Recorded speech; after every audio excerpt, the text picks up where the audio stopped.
नमस्कार दोस्तों, आप सबका स्वागत है अपने YouTube चैनल बेस्ट स्टडी 2020 में।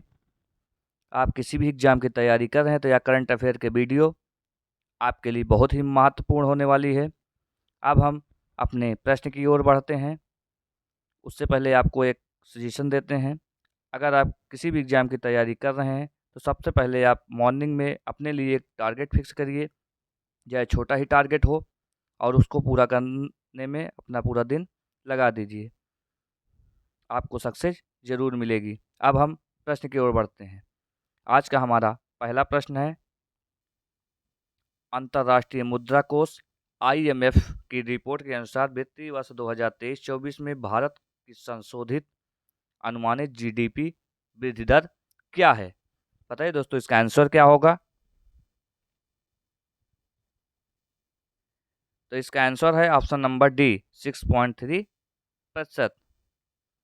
अब हम कुछ पॉइंट के बारे में जान लेते हैं। अंतर्राष्ट्रीय मुद्रा कोष आईएमएफ ने वित्तीय वर्ष 2023-24 के लिए भारत के आर्थिक विकास के अनुमान को 6.1% से बढ़ाकर 6.3% कर दिया है। आईएमएफ के आर्थिक विकास के अनुमान को बढ़ाने के लिए मुख्य कारण अप्रैल-जून के दौरान उम्मीद से आर्थिक मजबूत खपत को बताया है।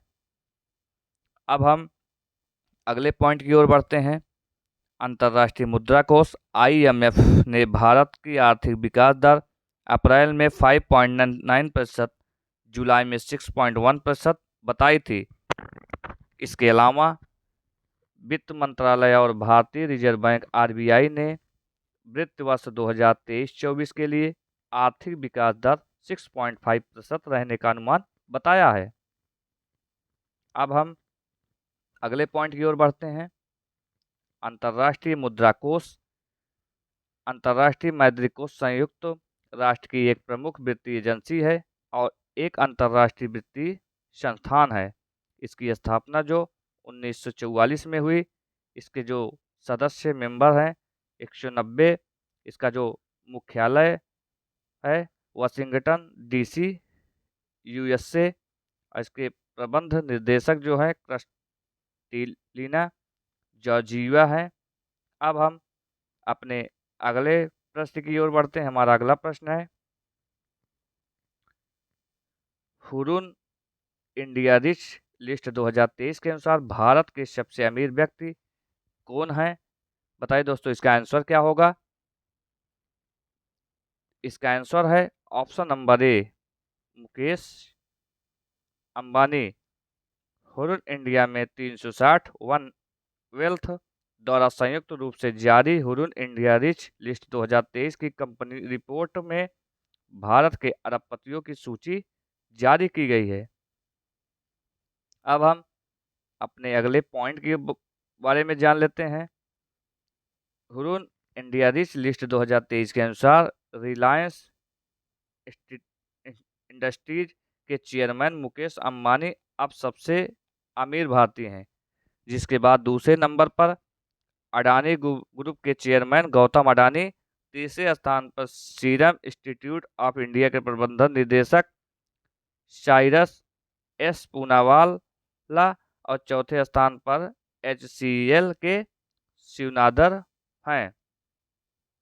अब हम अपने अगले पॉइंट की ओर बढ़ते हैं। महिलाओं महिलाओं की बात करें तो भारतीय सॉफ्टवेयर विकास कंपनी जोहो कॉरपोरेशन की राधा वेम्बू भारत की सबसे अमीर भारतीय महिला हैं और राइसो की लिस्ट में सबसे कम उम्र का बिलियनेयर 20 वर्षीय कैवल्य वोरा है, जो जेप्टो के फाउंडर हैं। अब हम अपने अगले पॉइंट की ओर बढ़ते हैं। हुरून इंडिया रिच लिस्ट 2023 के अनुसार देश में धन वितरण से जुड़े कई नए रुझानों का पता चलता है। हुरून इंडिया रिच लिस्ट 2023 में 278 नए लोगों को शामिल किया गया है, जिनकी कुल संपत्ति 7,28,200 करोड़ रुपए है। हुरुन रिपोर्ट एक निजी कंपनी है जो सूचियां और अनुसंधान तैयार करती है। इसकी स्थापना 1999 में हुई। कंपनी का प्रमुख उत्पादन हुरुन रिच लिस्ट है। अब हम अपने अगले प्रश्न की ओर बढ़ते हैं। हमारा अगला प्रश्न है, हाल ही में हिंद महासागर रिम एसोसिएशन IORA का अध्यक्ष किसे नियुक्त किया गया है? तो बताइए दोस्तों, इसका आंसर क्या होगा? तो इसका आंसर है ऑप्शन नंबर डी, श्रीलंका। अब हम अपने कुछ की पॉइंट के बारे में जान लेते हैं। हाल ही में 2023 से 2025 तक के लिए हिंद महासागर रिम एसोसिएशन IORA का अध्यक्ष श्रीलंका को नियुक्त किया गया है। साथ ही भारत को इस एसोसिएशन का उपाध्यक्ष नियुक्त किया गया है। और हिंद महासागर रिम एसोसिएशन IORA की 23वीं मंत्रिपरिषद COM बैठक का आयोजन श्रीलंका में किया जा रहा है।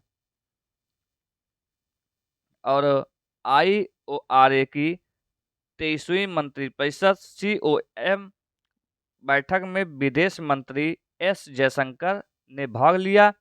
और इस बैठक में भारत 2023 से 25 के लिए IORA के उपाध्यक्ष की भूमिका निभाएगा, जिसमें 2025 से 27 तक इसे अध्यक्षता मिलेगी। अब हम अगले पॉइंट के बारे में जानते हैं। IORA एक अंतर्राष्ट्रीय संगठन है जिसमें हिंद महासागर की सीमा से 23 राष्ट्र शामिल हैं। इसका गठन जो हुआ 1997 ईस्वी में मार्च में हुआ। और इसके जो मेंबर थे 23 थे। और हिंद महासागर रिम एसोसिएशन में शामिल होने वाला 23वां देश जो है कौन सा है? फ्रांस है। और हिंद महासागर संवाद IOD हिंद महासागर रिम एसोसिएशन IORA का की एक प्रमुख पहल है। अब हम अपने अगले प्रश्न की ओर बढ़ते हैं। हमारा अगला प्रश्न है, अंतर्राष्ट्रीय बालिका दिवस किस दिन आयोजित किया जाता है? तो बताइए दोस्तों, इसका आंसर क्या होगा? तो इसका आंसर है ऑप्शन नंबर बी, 11 अक्टूबर को। हर साल 11 अक्टूबर को अंतर्राष्ट्रीय बालिका दिवस मनाया जाता है। वर्ष 2012 में पहली बार अंतर्राष्ट्रीय दिवस बालिका दिवस मनाया गया था। अब हम कुछ की पॉइंट के बारे में जान लेते हैं। संयुक्त राष्ट्र UN द्वारा मान्यता प्राप्त यह दिन लैंगिक समानता और लड़कियों के दैनिक जीवन में आने वाली समस्याओं, लड़कियों के अधिकारों और कल्याण के बारे में जागरूकता फैलाने के उद्देश्य से मनाया जाता है। अब अंतर्राष्ट्रीय बालिका दिवस 2023 की जो थीम है, invest in girls right our leadership our wellbeing है। और अंतर्राष्ट्रीय बालिका दिवस 2022 की जो थीम थी वो थी our time is now, our right our future थी। अब हम अपने अगले प्रश्न की अगले की पॉइंट के बारे में जान लेते हैं। राष्ट्रीय बालिका दिवस के बारे में। भारत में 24 जनवरी को राष्ट्रीय बालिका दिवस मनाया जाता है।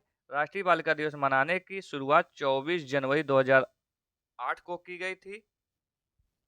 अक्टूबर के अन्य जो दिवस हैं उसके बारे में जान लेते हैं। 5 अक्टूबर को जो है विश्व शिक्षक दिवस मनाया जाता है। और 7 अक्टूबर विश्व कपास दिवस मनाया गया। 8 अक्टूबर को भारतीय वायुसेना दिवस मनाया गया। और 9 अक्टूबर को विश्व डाक दिवस। और 10 अक्टूबर विश्व मानसिक स्वास्थ्य दिवस। और 11 अक्टूबर को राष्ट्रीय बालिका दिवस। अब हम अगले प्रश्न की ओर बढ़ते हैं। हमारा अगला प्रश्न है, भारत हैवी इलेक्ट्रिकल्स लिमिटेड के निर्देशक इंडस्ट्रियल सिस्टम एवं उत्पाद के रूप में किसे नियुक्त किया गया है? बताएं दोस्तों, इसका आंसर क्या होगा? तो इसका आंसर है ऑप्शन नंबर बी, बानी वर्मा को। सार्वजनिक क्षेत्र की company Bharat heavy electricals limited ने बानी वर्मा को कंपनी का निर्देशक इंडस्ट्रियल सिस्टम एवं उत्पाद नियुक्त किया है। अब हम अगले पॉइंट की ओर बढ़ते हैं। बानी Verma Delhi college of engineering से इलेक्ट्रिकल इंजीनियरिंग में स्नातक हैं। इन्होंने 1990 में कंपनी के उद्योग क्षेत्र में इंजीनियर ट्रेनर के रूप में BHIL में अपना पहला कैरियर शुरू किया था और भारतीय केंद्रीय सार्वजनिक क्षेत्र का सबसे बड़ा बिजली उत्पादन उपकरण निर्माता कंपनी है। इसकी स्थापना जो है 1964 में हुई। अध्यक्ष एवं प्रबंधन निर्देशक जो थे डॉक्टर नलिन सिंघल हैं। अब हम अपने अगले प्रश्न की ओर बढ़ते हैं। हमारा अगला प्रश्न है, 8वां ब्रिक्स अंतरराष्ट्रीय प्रतिस्पर्धा सम्मेलन का आयोजन कहाँ किया जा रहा है? तो बताइए दोस्तों, इसका आंसर क्या होगा? तो इसका आंसर है ऑप्शन नंबर ए, नई दिल्ली में। 8वां ब्रिक्स अंतरराष्ट्रीय प्रतिस्पर्धा सम्मेलन नई दिल्ली में शुरू हुआ। अब हम अपने पॉइंट की ओर बढ़ते हैं। इसमें ब्रिक्स और गैर ब्रिक्स देशों के 600 से ज्यादा प्रतिनिधि भाग लेंगे और सम्मेलन के मुख्य रूप से प्रतिस्पर्धा से संबंधित कानूनों और नीतियों, उनके विभिन्न पहलुओं, संभावनाओं और चुनौतियों पर चर्चा की जाएंगी। अगस्त 2023 में 15वें ब्रिक्स शिखर सम्मेलन का आयोजन दक्षिण अफ्रीका जोहान्सबर्ग में किया गया था। अब हम अगले पॉइंट की ओर बढ़ते हैं। ब्रिक्स में ब्राजील, रूस, भारत, चीन और दक्षिण अफ्रीका की विश्व अर्थव्यवस्थाओं का एक समूह है। इसकी जो स्थापना हुई थी 2006 में हुई। स्थापना के समय 4 देशों के समूह ब्रिक्स में ब्राजील, रूस, भारत और चीन था और 2010 में दक्षिण अफ्रीका शामिल हुआ, जिसके बाद ब्रिक्स कहा गया। अब हम अपने अगले पॉइंट की ओर बढ़ते हैं। जो पहला ब्रिक्स शिखर सम्मेलन था वो 2009 में कहाँ हुआ? रूस में। और ब्रिक्स में 1 जनवरी 2024 से 6 नए सदस्य शामिल होंगे, जो ये हैं अर्जेंटीना, मिस्र, ईरान, सऊदी अरब, इथियोपिया और UAE। अब हम अपने अगले प्रश्न की ओर बढ़ते हैं। हमारा अगला प्रश्न है, हाल ही में किसके द्वारा प्रोजेक्ट कुइपर की शुरू किया गया है? बताइए दोस्तों, इसका आंसर क्या होगा? तो इसका आंसर है option number C, Amazon. Amazon द्वारा स्पेस इंटरनेट सेवा शुरू करने के लिए कंपनी ने प्रोजेक्ट कुइपर को लॉन्च किया है। अब हम कुछ पॉइंट के बारे में जानते हैं। हाल ही में अमेजन द्वारा प्रोजेक्ट कुइपर के तहत कुइपर सेट 1 और कुइपर सेट 2 नामक 2 सैटेलाइट लॉन्च की गई है और सैटेलाइट फ्लोरिडा के केप कैनावेरल से यूनाइटेड लॉन्च अलायंस एटलस भी रॉकेट के जरिए लॉन्च किया गया। अब हम अगले पॉइंट के बारे में जानते हैं। अमेजन द्वारा प्रोजेक्ट कुइपर के द्वारा लगभग 3200 कुइपर सैटेलाइट लॉन्च करने की योजना है।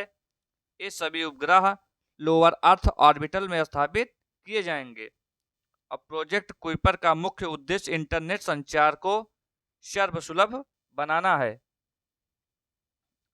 अब हम अपने अगले प्रश्न की ओर बढ़ते हैं। हमारा अगला प्रश्न है, जवाहरलाल नेहरू विश्वविद्यालय से डायरेक्टर की मानद उपाधि प्राप्त करने वाली पहली महिला डॉक्टर सामिया सुलूह हसन किस देश की राष्ट्रपति हैं? बताइए दोस्तों, इसका आंसर क्या होगा? तो इसका आंसर है ऑप्शन नंबर बी, तंजानिया। अब हम कुछ पॉइंट के बारे में जानते हैं।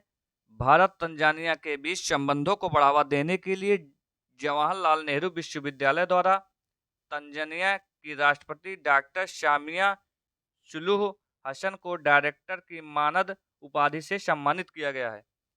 और राष्ट्रपति डॉक्टर शामिया सुलूह हसन जवाहरलाल नेहरू विश्वविद्यालय से डॉक्टरेट की मानद उपाधि प्राप्त करने वाली पहली महिला हैं। अब हम कुछ और पॉइंट के बारे में जानते हैं। डॉक्टर शमिया सुलूह हसन तंजानिया की पहली महिला राष्ट्रपति हैं। तंजानिया अफ्रीका महाद्वीप में स्थित देश है। इसकी जो राजधानी है डोडोमा है और इसकी जो मुद्रा है तंजानिया शिलिंग और जो इसकी आधिकारिक भाषाएं हैं स्वाहिली अंग्रेजी। अब हम अपने अगले प्रश्न की ओर बढ़ते हैं। हमारा अगला प्रश्न है, हाल ही में केंद्र सरकार द्वारा माई भारत संस्था की मंजूरी दी माई भारत का पूर्ण रूप क्या है? बताइए दोस्तों, इसका आंसर क्या होगा? तो इसका आंसर है ऑप्शन नंबर ए, मेरा युवा भारत। हाल ही में केंद्रीय मंत्रिमंडल ने मेरा युवा भारत नामक संस्था की स्थापना को मंजूरी दी है। अब हम कुछ पॉइंट के बारे में जानते हैं। यह संस्था युवाओं के लिए एक डिजिटल प्लेटफॉर्म होगा जिसके जरिए युवाओं में नेतृत्व क्षमता विकसित करने और स्किल डेवलपमेंट पर फोकस किया जाएगा। और मेरा युवा भारत का प्राथमिक उद्देश्य इस संस्था को युवा विकास के लिए एक पूरी तरह सरकारी मंच बनाना है। इस संस्था को 31 अक्टूबर के दिन राष्ट्र के लिए समर्पित किया जाएगा।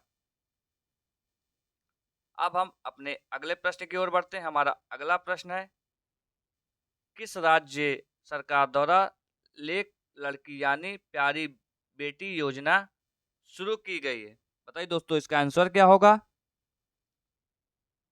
इसका आंसर है option number B, Maharashtra. Maharashtra राज्य सरकार द्वारा हाल ही में महाराष्ट्र सरकार द्वारा लेक लड़की यानी प्यारी बिटिया योजना शुरू की गई। अब हम कुछ की पॉइंट के बारे में जान लेते हैं। लेक लड़की योजना की घोषणा मार्च 2023 के बजट सत्र में की गई थी, जिसे महाराष्ट्र कैबिनेट ने हाल ही में मंजूरी दी गई। इस योजना के तहत लड़कियों को 1,01,000 की राशि दी जाएगी। लड़की के जन्म के बाद उसके 18 वर्ष की होने तक यह आर्थिक मदद विभिन्न चरणों में दी जाएगी। अब हम कुछ और पॉइंट के बारे में जानते हैं। इस योजना का मुख्य उद्देश्य महाराष्ट्र राज्य के आर्थिक रूप से कमजोर परिवार में बालिका के जन्म से लेकर उसकी शिक्षा तक आर्थिक सहायता प्रदान करना है, ताकि समाज में बेटियों के लिए विकसित नकारात्मक सोच को बदला जा सके और भ्रूण हत्या जैसे अपराधों को रोक लगा जा सके और बच्चियों को सशक्त किया जा सके।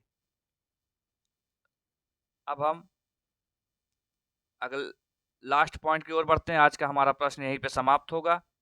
महाराष्ट्र की राजधानी जो है मुंबई है। इसके जो राज्यपाल हैं श्री रमेश वैश्य हैं और इसके जो मुख्यमंत्री हैं एकनाथ संभाजी शिंदे हैं। आज का हमारा प्रश्न यहीं पे समाप्त होता है। आपको वीडियो कैसी लगी कमेंट बॉक्स में ज़रूर बताइए। आज के लिए धन्यवाद। जय हिंद, जय भारत।